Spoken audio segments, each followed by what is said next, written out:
Hi, I'm David Hakimi with Berkshire Hathaway Home Services, and today I'm here with one of my colleagues, Jeff Mondragon. How are you doing today, Jeff? Doing well. How are you? Good, good. Jeff and I go way back. We've worked together quite a while, and we both specialize in different parts of town. Jeff's one of the agents that I really respect, so we got him here today with us to give us perspective on some of today's topics. And today we're going to talk about the top 6 fast improvements that you can do to your house right before you list it that'll return maximum amount of money. And these are things that don't cost a ton of money in relation to what they bring back. There are also things that I don't know about if you would agree with me or not, but I've seen a correlation between the highest sales in any given neighborhood almost always tend to have all these things done to them. Sure. Yep. Would you agree with that? Have you seen that same thing? Or? Absolutely. There's, just quick, easy things that just make, just bring you top dollar.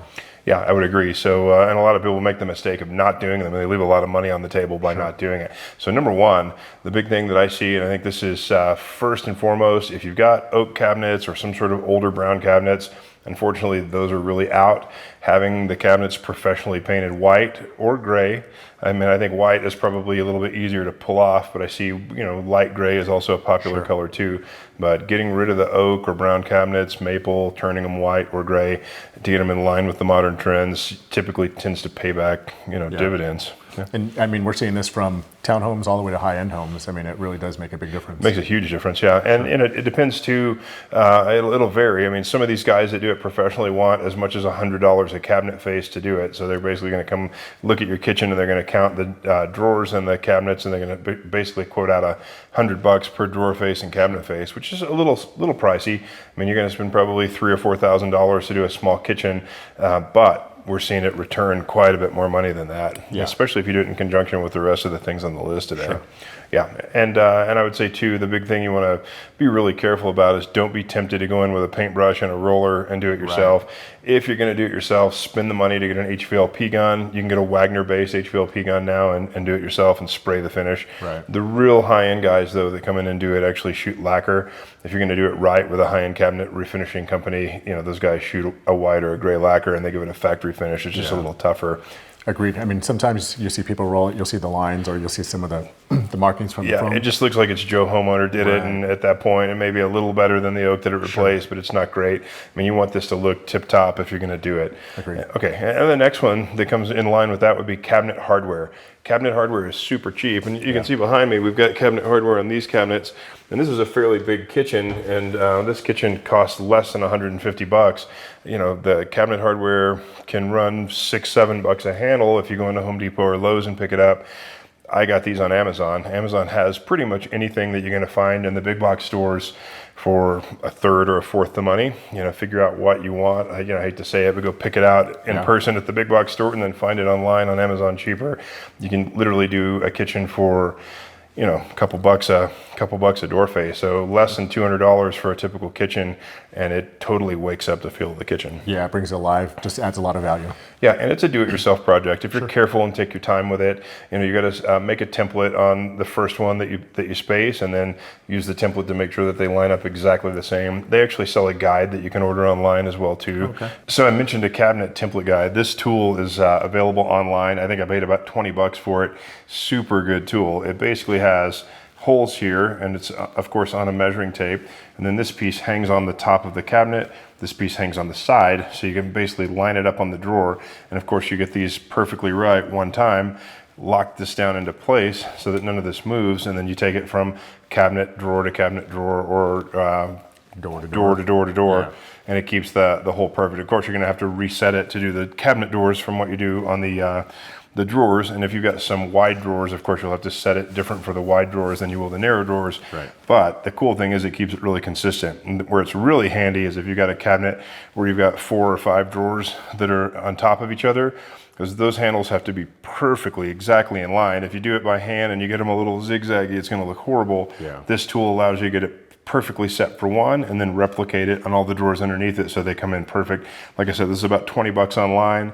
Super easy to find, super easy to use, and it'll make sure that the cabinet handles turn out perfect and they look like a pro did them every time. So these and a drill, and you're good to go. Yeah. All right, and after that, the next one's going to be countertops. You know? Yeah, countertops are always important. When you walk into a house and you look at the kitchen as a whole, countertops are super important. Yeah, I would agree. And, you know, especially if you've got Formica countertops or Corian, some sort of an older surface that just looks a little bit dated and cheaper, upgrading them to some sort of granite or quartz is always going to pay dividends. And it's actually cheaper than you would realize. You know, I get a lot of people that come back to me and say, you know, we looked into doing it, but it was going to be $7,000 or $8,000. They probably called the wrong people. I mean, I've got contacts. I've got granite fabricators that I contact directly where I'm going straight to the guy. We don't have a big box store or a carpet store or a hardware store putting an extra layer of markup on it. And, you know, those guys aren't too hard to find. And if you're here in the Denver market, I certainly can point you in the direction of some good fabricators that are going to work close to wholesale prices. You know, you can typically get a small kitchen done at wholesale pricing for under $3,000 if you do a group 1 granite. Now, that might not be white though. That's the next point, is that you really want to try and tie into the new trend of light colors. The white quartz and the white group 1 granite, typically you can keep them fairly cheap. They may be a little bit over that 3,000 mark. You might push closer to 4, but I don't know about you, but I've definitely seen a strong correlation of people getting way more back out of that than what it costs to do it. Yeah, generally it'll bring the value. You'll definitely make your money back. Yeah, I mean, I've literally seen houses in the same neighborhood that were the same model, so exact same model, but one of them with all the original oak and formica and cheap finishes on it, and one of them modernized with a white kitchen. Can be $70,000 to $100,000 more that the one with the white kitchen and white bathrooms brings over the one with stock stuff.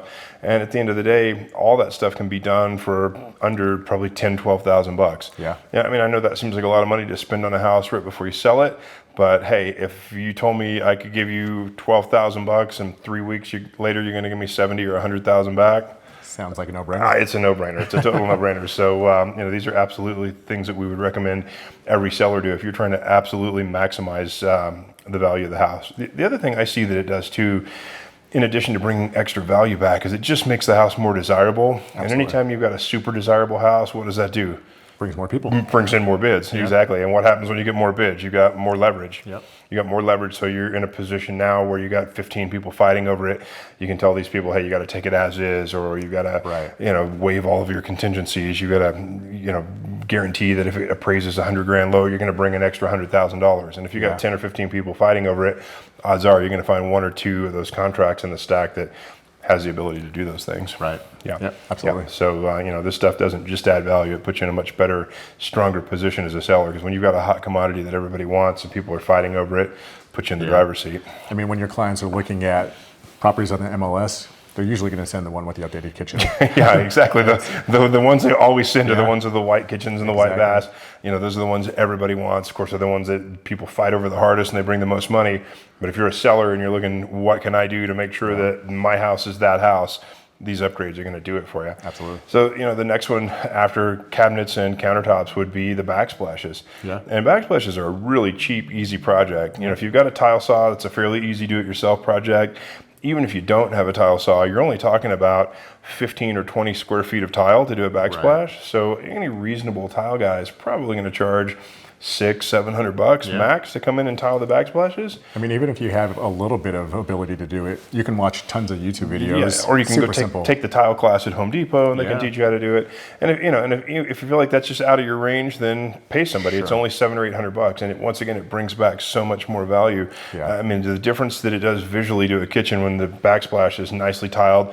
You know, and don't necessarily go with a fancy, busy mosaic. Those kind of went out a few years ago. What we're seeing right now, subway tiles. And here, this kitchen's a perfect example. These are just simple subway tiles, super easy pattern. If you're going to do a do-it-yourself backsplash job, subway tiles are going to be the easiest way to do it. And they're in fashion right now. They're trending. They go with everything. Simple, nice and sleek. I mean, you're probably talking $500-$600 for the tile. Max $500-$600 for the labor. You may have a $1,200-$1,300 project total by the time you look at mastic and thin set and grout and stuff to clean up and maybe some tile tools. But that $1,200 usually comes back multiple times over, especially when you do it in conjunction with the cabinets and the countertops. And of course, all these features that we're talking about today apply to the bathrooms and the kitchens. I mean, I keep referencing it as a kitchen, but the two rooms that are going to really sell any house are going to be the bathrooms and the kitchens. Absolutely. So if you can, do these things to the master bath and the kitchen, you're going to see massive return on your money for it. The next one would be upgraded fixtures. Like the pendant lighting, if you don't have pendant lighting or nice fixtures in the kitchen, it's cheap enough. I mean, you may be talking $50, $60 a piece, even if you go with really high-end ones. And we'll get a shot here of some high-end examples. There may be a couple $100 a piece. Typical kitchen might have 3, maybe 4 of them. So $600 to $800 to put really high-end pendants in. But once again, those add that emotional pull. Really $600 or $700 put into the kitchen will usually come back multiple times over if you spend the money to do it. Not only that, but it just makes the kitchen function better. Better lighting brings out all the nice new granite countertops, all the nice new white cabinets. It really ties it all together. Shows better in person, shows better in the photographs. I would agree. So, it's going to help draw in more traffic to the listing in addition to pushing the price and pushing the number of bids up as well.